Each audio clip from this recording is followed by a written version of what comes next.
មិនដាច់ស្នេហាត្រូវជួបត្រូវឃ្លាតថាថ្ងៃក្រោយប្របែបណាទៀតឬក៏ជាតិនេះមួយរឿងពិតគ្មានវាសនា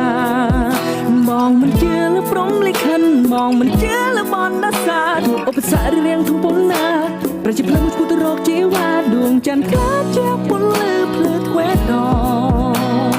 ចាញ់អូនរះត្រង់នោះសុខទុក្ខយ៉ាងណាដែរតើអូនមាននឹកបងទេមាននឹកផងទេតើពលឺខែប្រែរនៅទៅពេញមុំបងត្រង់នេះកុំតែត្រៀមខ្លួនចាញ់គ្រានៅក្រោយជួបអូន既然你并没有分手，为什么还要不理我？为什么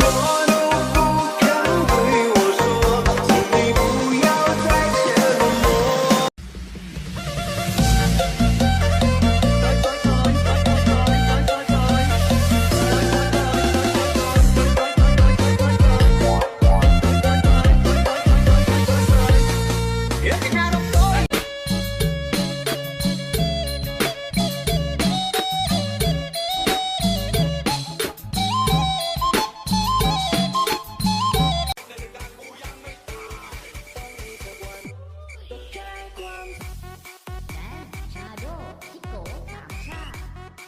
នាងចង់ញ៉ាំ cookie តែខ្ញុំប្រាប់ថាអត់មាននំ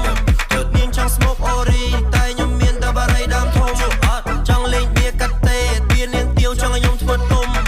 ចាំយូរពេកនាងហាវដឹកដៃខ្ញុំមកតកោះញ៉ាំอยู่บางบอนแล้วก็นอนไม่ได้อยู่บางไซแล้วก็ไม่มีสุขอยู่บางปัดพัดพากระตุกมันดุดมันหมุดยังไม่เหมือนบางโพอยู่บางซื่อแล้วก็มือไม้อ่อนอยู่บางซ่อนหักคอนไม่โกอยู่บางใหญ่แล้วไปบางโพไม่เหมือนบางโพในเนื้อรูป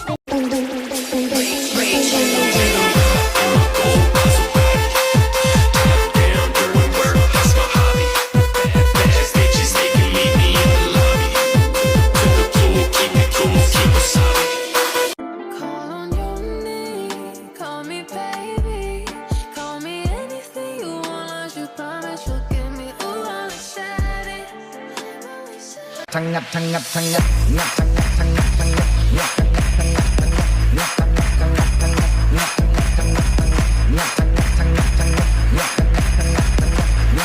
งัดงัดทั้งงัดทั้งงัดทั้งงัดงัดทั้งงัดLa cara vacía agora toma tocada